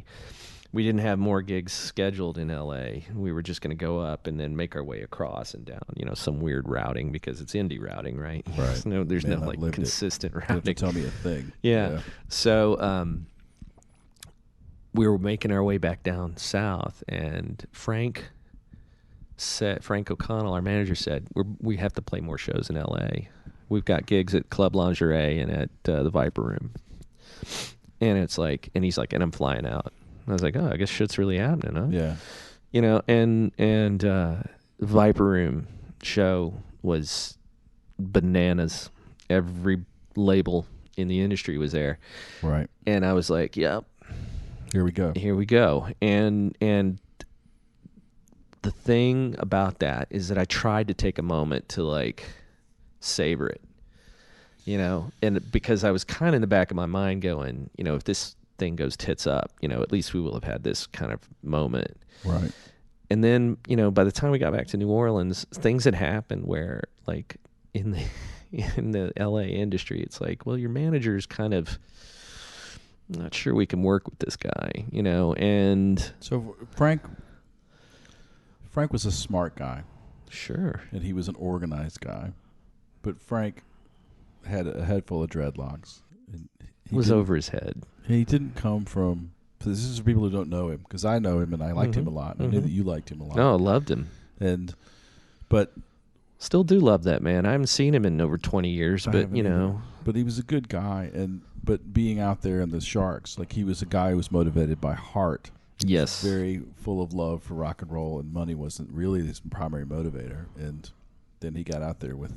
Well, we had heard that at the Viper Room show, a couple of the labels that we really liked had dropped out because they're like, who's the manager?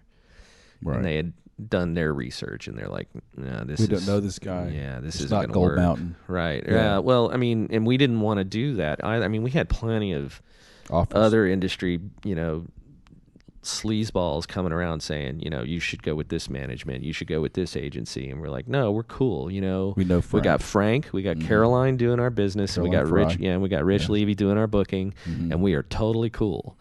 And then Caroline said, you may want to listen to these people a little bit because where you're going, none of us have been there, and it's gonna get real. And that's when it was like, okay, all right, well, what do we got to do next? And then we met Donnie Graves, and Donnie had seen it all and done it all and snorted it all and lived to tell the tale, and he was sober. Right. And he was smart, and he was positive. And he was like, I'm not going to let you get scared. We're going to do it. And we were like, all right, cool. So we had to say goodbye to Frank. That must have been hard. It was, James, to his credit, this is when James started to step up and understood what it meant to have your name on the marquee. Now James, I'll have to say this, and James, if you're listening, I don't mean this cruelly, but there's a lot that James didn't know about what it takes to have your name on the marquee, you know, about how you manage your musicians, especially guys that have been with you from the beginning, and how you deal with them. Right. And there's no rule book. There's no rule book, but there are certain responsibilities that come with that. Sure. And James didn't get to all that, but we were young, and James wasn't ready for it. I mean, it's overwhelming. I mean, you've got everybody in the world for James, everybody in the world that's in the industry telling you you're the next David Bowie. Can you imagine that? I mean, no pressure, right? So, God, I mean, like, we had to let Frank go, and I felt terrible because it had happened to me in this band. Right. I understood it. Well, and I've been James in a situation before where it feels like all systems are go. We're in the final 10 seconds of the countdown. After the boosters are rumbling and the smoke's coming out, and then they go, "Oh, you're not invited." And man, it's brutal. I felt for him. I felt hard for him because I'd been through it. But you see this in a lot of longtime artists. There's a point where there's a ruthlessness that comes in where you're like, had to be done. Well, and it raises the question, like I'm sort of imagining, like if Steve Albini was at this table, he'd be like, "That's bullshit. Why did you do that?" Well, I tell you, because we were leaving ourselves open to exploitation professionally. Right. And look, as much heart and punk rock as we want to be about this shit, I mean, we're talking about the rest of our lives here. Right. Or we thought we were. Right. And we've got to make decisions that are prudent, in our best interests, and in a partnership spirit with the label.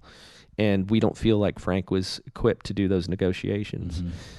And so, but if you'd been on Touch and Go, that's a handshake deal, right? And they're very fair, and they had a reputation of being very fair. But when you're dealing with Geffen Records, they don't have the reputation of being a very fair place to work. Right. I mean, this.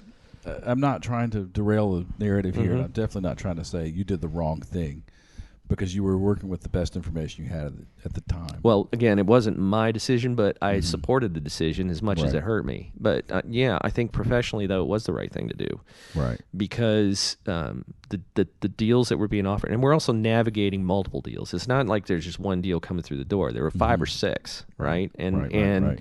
And we didn't want there to be this bidding war where things got so escalated there was no way we were ever going to repay the debt. Not going to be able to recoup. That's right. Meet the expectations. Right. So we've got to keep a cap on it too. So we got to do all the things we can within that cap to make sure that it's a sensible deal going forward in the future. And so we hired a great attorney, Jim Zumwalt, and Jim Zumwalt. Yeah. And we had Donnie Graves, your manager. Our manager, who actually was just interim, kind of like I was at one point. He was interim, but then he became permanent because James was just like, "No way, dude, you're in, whether you like it or not." And we did this deal with Geffen, and immediately it started to go wobbly and pear-shaped. Right. Because things at the label Who's changed. your A&R guy? Mio Vukovic. Mio had Urge Overkill. He had the 7A3, which became Cypress Hill after they left Geffen. Now David Geffen, the way he did business was like he hired David. David was fond of hiring like the best people in all the different departments, pay them well, put them in there, let them do their thing. If things go off the reservation, David Geffen would fix it, and he would be the glue that held all the departments together, right? And so that was the environment we signed on to because we had full artistic freedom. We had an A&R guy that got it, or if he didn't get it, at least he gave us the freedom to become what we were going to become, or let James become what he was going to become, whatever that was going to be. And there was this whole thing about, this is a band in development, and Geffen's a label about artist development, which turned out to be utter bullshit. But, that's Neil Young. Yeah, right. So it's like, okay, well, we're going to ride this fucker.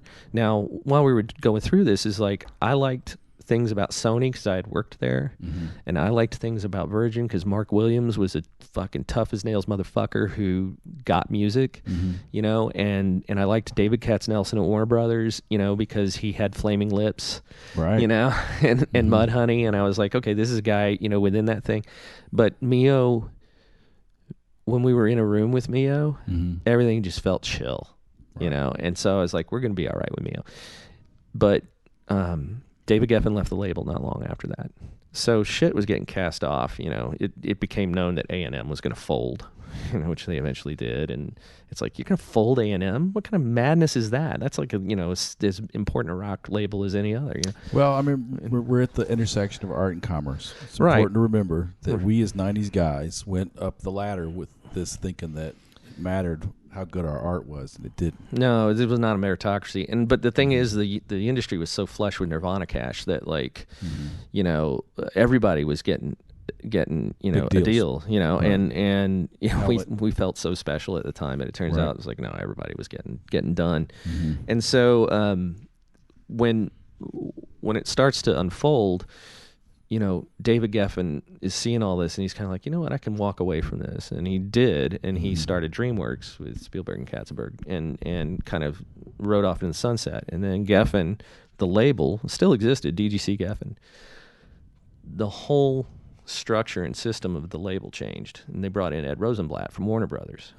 And the culture at the label changed, and it became much more conservative, top down, and Mio, so our record Pleasure Club that we did for Geffen comes out, and 2 weeks later, Mio, our A&R guy's gone.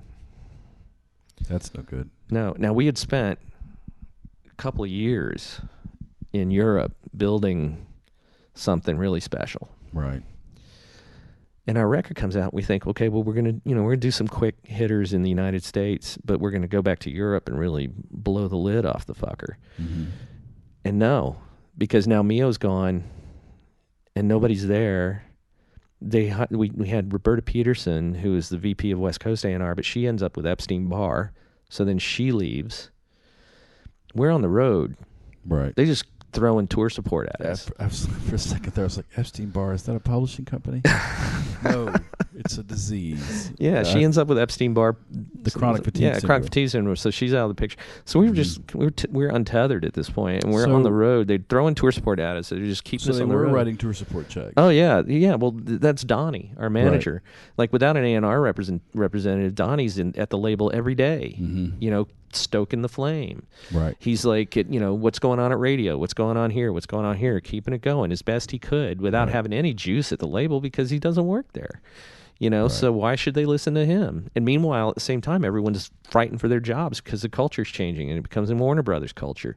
So nobody, and then Beck's record come out, Odelay comes out, and basically everyone hitches their wagon to Odelay. So all the support we were getting outside of tour support evaporates. Right. The record comes out, like Illiness, a single, #1 ad at commercial rock radio the week it came out. And that's due in part probably to Leslie Fram, right? Not sure. Did you guys have a relationship with her?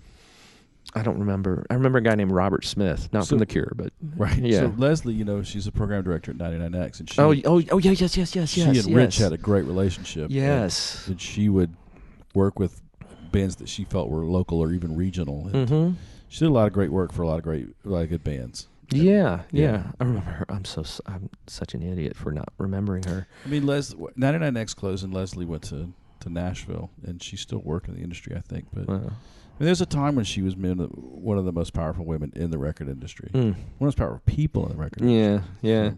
So, I wouldn't be surprised to find out that she was at least in your corner during that period. Yeah, I think she was. I know that Illiness was in heavy rotation at 99X and at several. It went into heavy rotation at several radio stations across the country. But then, if there was no follow-up support from the label, it just kind of died. And at that point, we were out there touring, but we were headlining and we're playing small clubs, and it's not going well. Right. Because we didn't have support from the retail promotions. We didn't have support from press promotions going out there and meeting us and taking us on walkarounds and bringing James to this interview and to that interview and going to that radio station and this radio station, and none of that was happening. I remember we went to Chicago, and you would expect there would be 4 or 5 people from the label. We're playing lounge acts, for crying out loud.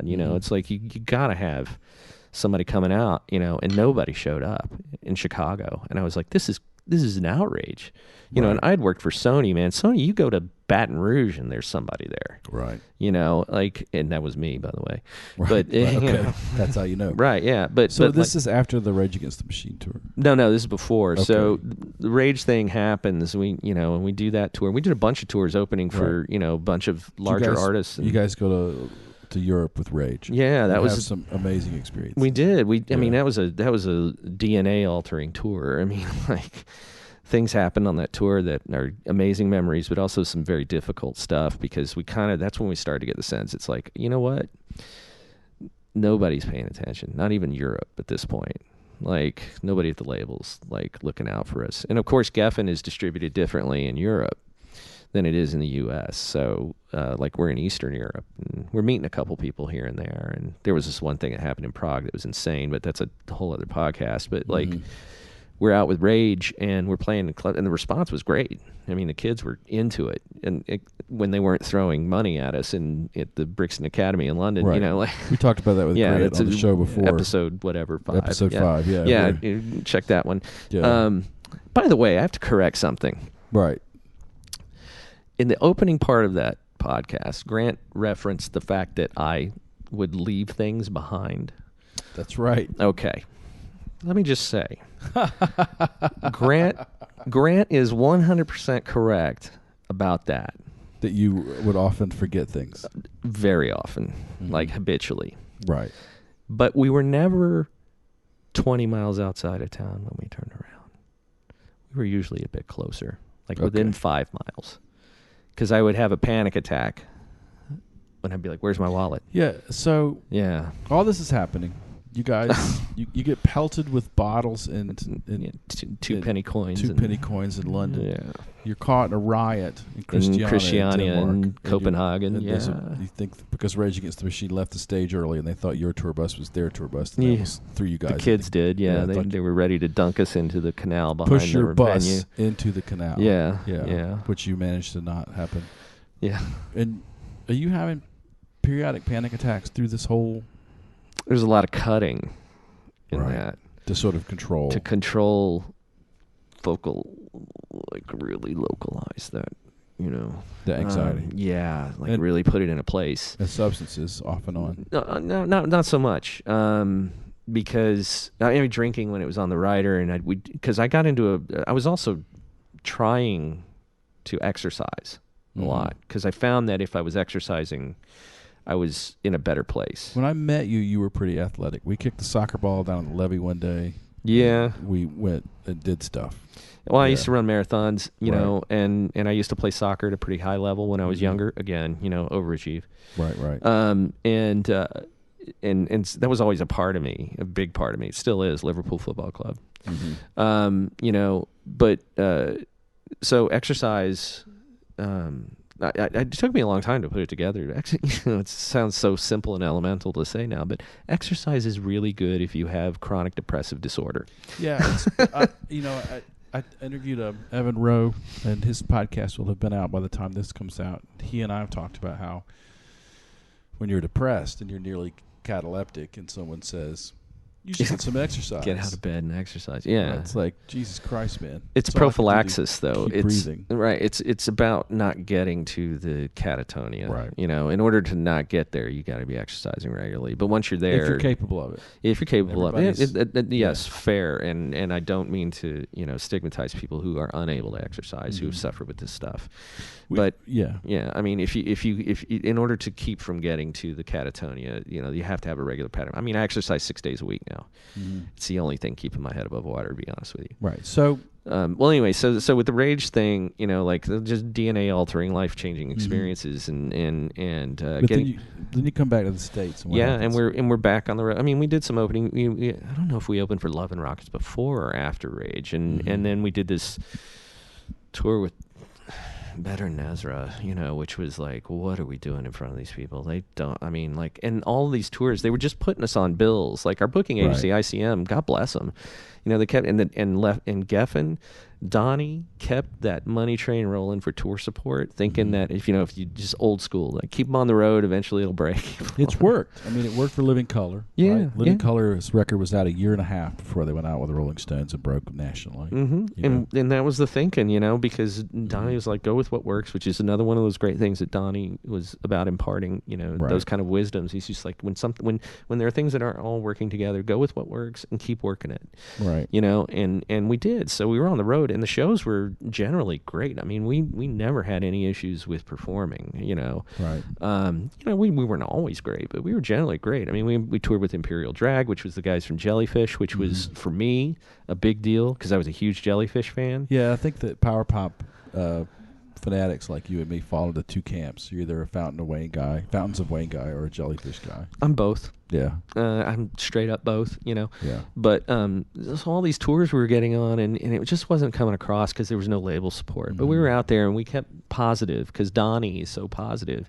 But inside, I'm going, this is not working. Yeah, I think at some point, when you're someone who places such a high demand for success on yourself because of your low self-esteem, you start recognizing that you're getting to a point of diminishing returns. This is when I left 5'8" in 1999. Like, I got to a point where I was like, I feel like David Ryan Harris from Follow for Now and I talked on the phone one night, and I said, I don't know, man. I don't feel like I'm making any progress here. And he said, well, you're at a point, like, if you're in Vegas and you've got $7 in quarters in your pocket, you can either walk up to the nearest slot machine and take one more swing, or you can go to Denny's and get a the Grand Slam breakfast. Yeah, fair point. You know? Yeah. We kept touring, and then eventually it was like, I don't think the tour support money ran out. I think it's just we realized that we were going insane, and we were starting to really take it out on each other. And What year is this? This would have been 96, late 96, early 97. Mm-hmm. I was about to get married. James had been married, and he had a child on the way. Right. And it was like time to go home. Yeah. And start on the next record. And we got home and we went our separate ways, and we lost each other for a good month. Lynn actually moved to Brooklyn from New Orleans, and I think Lynn was ready to move on anyway at that point. And we'd go to the rehearsal space once a week, and then it's like, okay, it's time to demo up the next record. And so they're throwing money at us for demos, and we're bringing in this producer and that producer to our rehearsal space or this recording studio. We're just getting demoed to death. Right. And James was a new father, and he was all, he's such a musical polymath, like he takes in everything, and he didn't know what he wanted to be. Right. And so he's writing in all these different styles and all these different things, and I think he was trying to be more of a mainstream rock writer too. And so some of it, and then within the band, Grant wanted to pull away and be more edgy and more anti. I was a little more centrist. I was like, let's work with the label here, and let's, if anybody wants to work with us, and let's try and do something, that'll get us some stability so that we can do greater things down the line. James was trying to figure out who he was, and Lynn was in Brooklyn. So, the whole thing was just kind of disintegrating, and we weren't talking. And I got really worried, and I got back to that place where I was like, what the fuck are we doing? Right. Grant, get your ass down to the rehearsal space. James, what is this shit you're writing? And going home after rehearsal and drinking all night. Right. This is a replay of your fear. So I have this thing that I recite when I think about these things, that anger is fear turned inside out. It certainly is. So you're raging basically at this point because you feel this slipping away. Starting to, but it was more, I was taking it out on myself more and drinking a lot. Right. And taking it out on my new wife after October of 97. Not good to her at all. And over time... Also, there's a big shift in the industry at this point, right? Yes, there was. Because Sugar Ray is now charting. And... Yeah, everything got really kind of weak. Sublime. Yeah. And all those sort of West Coast sort of surf pop. Blink 182. Right. Yeah, just listen, more power to those guys for getting out there and doing the thing that they love and being able to do it. But, it wasn't my cup of tea, and I was hoping to God we weren't going to end up like that. Yeah, well, I bring those things up because they're so profoundly different from anything that you guys had done. Well, even Pleasure Club, the record didn't fit in anywhere. I mean, we understood that, and it's all over the place. I mean, there's a lot of things about that record that,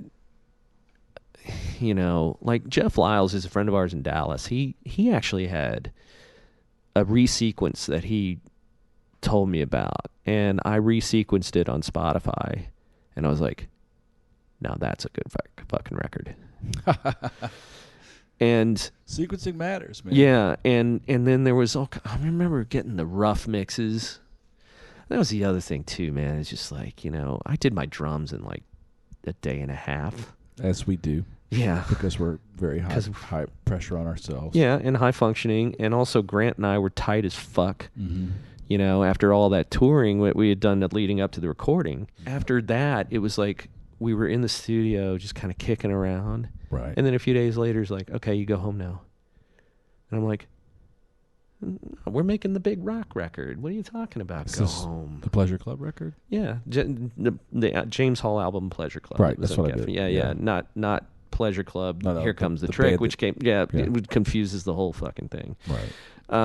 And he's like, okay, you go home now. And I'm like, we're still making a record here, dude. And he's like, I'm making a record. Right. It's like, oh boy, here we go. All right, hired hand now. Right. So go home and wait and wait and wait. We get the rough mixes, and I remember getting them on cassette. Mm-hmm. And back when that was how you got your that was how you mixes. got your roughs. And listening to it, going like, this cannot be the record. This cannot be the record. Tell me this isn't it's the record. And just like, oh, fuck. Where's Grant on the record? Where's the bass? There's no bass. There's no balls. We're supposed to be like fucking Stooges meets Prince and the Revolution on stage, and this sounds like Dishwalla. Right. No offense, Dishwalla. But, you had the same producer. So, it was just like, oh, such a disappointment. This is what's going to be.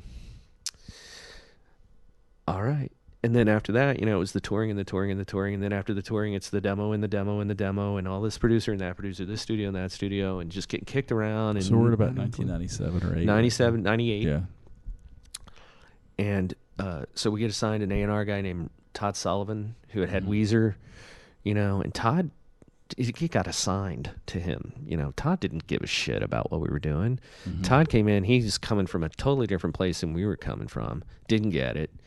And he's trying to kind of find the things that he could understand and get the focus reoriented toward that.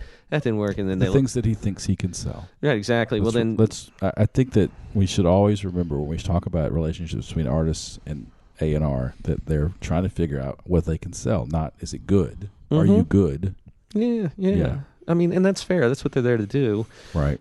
Just doesn't always make the greatest art. But I mean, the thing is that we get more and more sort of cork sniffery about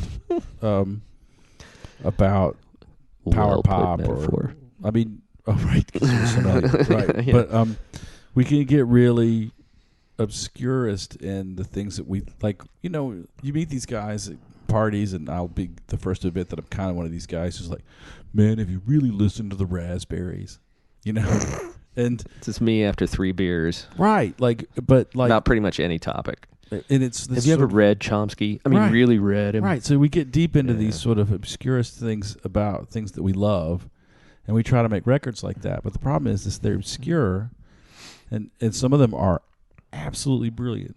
Mm-hmm. Like I would put Pink Moon, the Nick Drake record, up against anything the Beatles did. Is that the bar we set for ourselves?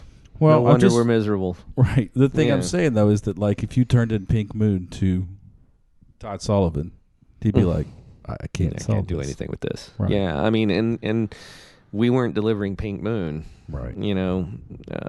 Or anything, close to a moon, maybe half a cheek, right? But and because the band was disintegrating, there's no unity, there's no direction, You're exhausted. Yeah, and we were worn out from the road too, and worn out from each other. We needed a break, and James was a new father too, so that's a tough gig. Yeah, we've both been there. And James is a damn good dad. He really is.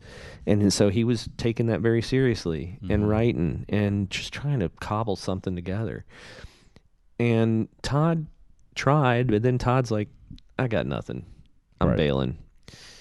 And then we got a guy named Tony Berg. And Tony's the guy that made Edie Brickell and the New Bohemians. Tony's the guy that took Maria McKee out of Lone Justice, right?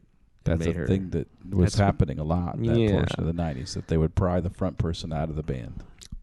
So Tony comes in, and everybody in the industry is in my ear saying, pack your bags. Right. And I was like, nah, it's not going to happen. I was like, you're misreading the situation completely. Mm-hmm. And these are people that, they know Tony. Mm-hmm.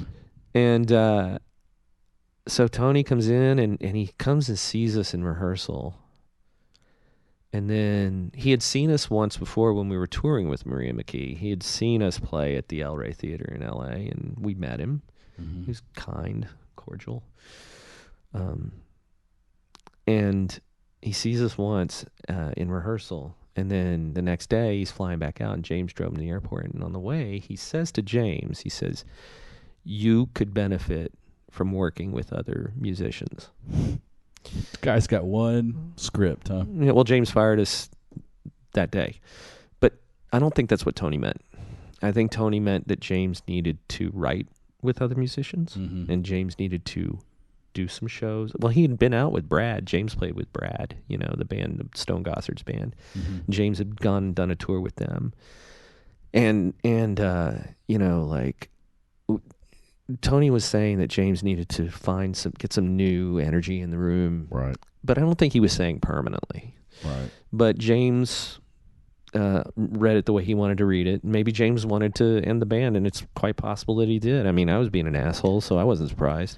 Yeah, well, and I'd been fired before by this guy, so right. I was like, and he did it over the phone, which I thought was kind of shitty. But but he did it, and of course, I told him. I said, "Look, dude, we're in the big leagues, major label. It's like you get an A&R guy for one day." And he tells you need to work with other musicians, and so you fire your band. He's like, what's he going to tell you next? That you got to record, like average FM pop, and you're going to do that too? The stories are out there, right? Yeah. I have some friends that were signed to RCA, and by the time the record came out, none of them were actually on the record, even the singer. So then we're cast adrift. I was feeling really like, what a fucking loser you are. Man, what a ride, huh? Well, part 2 is out next week. It begins there, and it goes forward through 9/11 and Sterling's life in New York City with another band and his eventual giving up of music and everything that followed that. So I hope you'll tune in. I can't help but listen back to these early interviews and the quality of the mics I was using and be incredibly grateful that I got a good deal from Heil on a pair of PR40s, which are my new microphones. They make me a lot happier. Thanks for listening. Let me remind you that if you're struggling with dark thoughts, if you're contemplating self-harm, if you need someone to talk to, you can always call the National Suicide Prevention Lifeline at 1-800-273-8255. That's 24/7. It's confidential. It's free. There are trained volunteers to talk you through your crisis there. 1-800-273-8255, or go to suicidepreventionlifeline.org. Also, if you're a trans person, you're experiencing anxiety and depression or dysphoria, and you need to talk to a peer, you can call the Trans Lifeline's peer support line, 1-877-565-8860, or go to translifeline.org. If you need to reach the show, it's crashonride@protonmail.com. That email is confidential. It's encrypted. Nobody reads it but me. I'll never violate your anonymity unless you expressly give me permission to do that, so feel free to drop me a line. In the meantime, be kind to yourself. Take care of yourself. Ask for help if you need it. Support live music. Go see your favorite band. And remember, loud guitars save lives.